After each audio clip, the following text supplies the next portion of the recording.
Baiklah, assalamualaikum warahmatullahi wabarakatuh. Baiklah, di sini saya Izmi Zahratunisa dengan NIM 2330106020 akan menjelaskan tentang struktur kromosom, yang dimana di sini kromosom itu terdiri atas dua bagian utama, yaitu sentromer dan lengan kromosom. Bisa kita lihat pada gambar. Bagian yang di bawahnya yaitu adalah sentromer atau kinektor atau kepala dari kromosom. Nah, ini merupakan bagian kromosom yang tidak terdapat gen. Nah, sentromer ini berperan pada saat pembelahan sel, yaitu sebagai tempat melekatnya benang-benang spindel yang mengarahkan pembelahan sel. Nah, yang kedua bisa kita lihat di bagian kanan, yaitu adalah lengan kromosom. Nah, lengan kromosom disebut juga dengan kromatid atau badan kromosom, di mana lengan kromosom ini tersusun atas selaput atau membran, kemudian juga ada kromonema dan matriks. Nah, selaput berfungsi untuk melapisi dan melindungi kromosom, sedangkan matriks merupakan cairan yang mengisi seluruh bagian kromosom. Sedangkan kromonema sendiri merupakan benang halus berpilin yang terendam di dalam matriks. Nah, kromonema tersusun atas butiran atau manik-manik yang disebut dengan kromer atau nukleosom. Nah, pada kromomer terdapat lilitan benang DNA yang merupakan gen pembawa informasi genetik suatu individu. Bagian yang berfungsi sebagai tempat gen pada kromosom adalah lokus. Nah, bisa kita lihat pada gambar. Nah, kemudian bagian DNA yang terletak pada ujung kromosom disebut telomer. Fungsi dari telomer sendiri yaitu melindungi DNA dari kerusakan dan mempertahankan kestabilan DNA. Nah, beberapa kromosom juga memiliki satelit. Nah, satelit adalah bagian kromosom yang berbentuk bulatan dan terletak di ujung lengan kromatid. Satelit terbentuk karena adanya kontriksi sekunder di daerah tersebut. Nah, bisa kita lihat pada gambar bagian yang di bawah, yaitu kromosom ini terdiri dari sentromer dan kromatid. Nah, kromatid ini terdiri dari kromatin atau benang-benang halus yang berpilin. Nah, benang-benang kromatin ini juga terdiri dari kumpulan nukleosom atau bagian dari DNA yang berpilin dengan protein histon. Nah, DNA ini dia itu double helix, dan inilah yang membentuk suatu kromosom. Baiklah, selanjutnya kita masuk ke struktur dari DNA. Nah, sebelum kita masuk, kita harus mengetahui DNA itu apa. Nah, DNA adalah molekul yang terdiri dari dua untaian panjang yang disebut dengan double helix atau helix ganda. Nah, setiap untaian terdiri dari serangkaian nukleotida.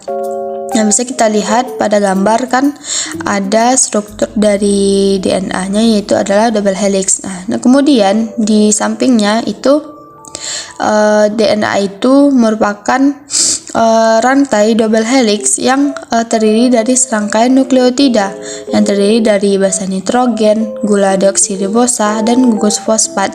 Nah, basa nitrogen ini yang terdapat pada DNA ada 4, yaitu ada adenin, timin, sitosin, dan guanin. Nah, kombinasi unik dari 4 basa inilah yang membentuk urutan genetik yang menentukan ciri-ciri dan fungsi dari organisme. Nah, selanjutnya struktur DNA ini seperti yang sudah kita bicarakan sebelumnya, yaitu DNA ini adalah singkatan dari deoksiribonukleik asid, yang merupakan molekul kunci yang menyimpan informasi genetik dalam semua bentuk kehidupan. Nah, struktur molekul ini terdiri dari dua untaian panjang membentuk spiral yang disebut dengan heliks ganda. Nah, struktur heliks ganda ini sangat penting karena berperan dalam proses biologis termasuk replikasi DNA, transkripsi, dan ekspresi gen.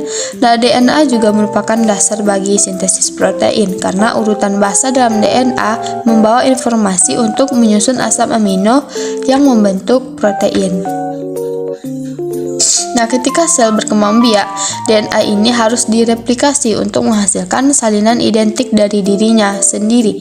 Nah, sehingga struktur heliks ganda memungkinkan pembelahan yang akurat sehingga sel anak menerima salinan yang sama dan dari informasi genetiknya.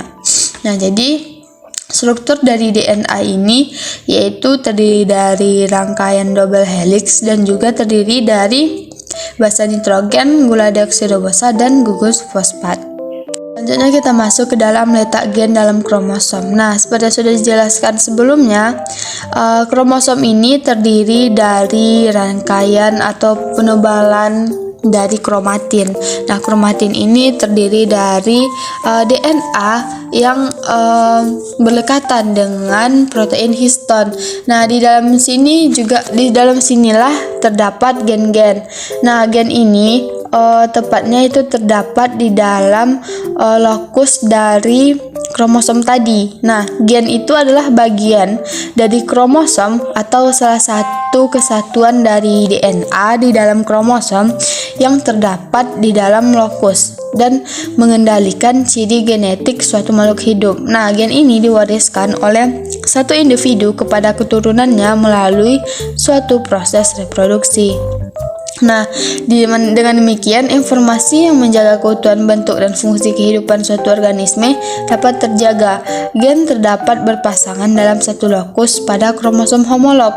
Nah, masing-masing gen dalam pasangan itu disebut dengan alel. Nah, kedua alel nantinya dapat membawa ciri sifat yang sama atau berbeda.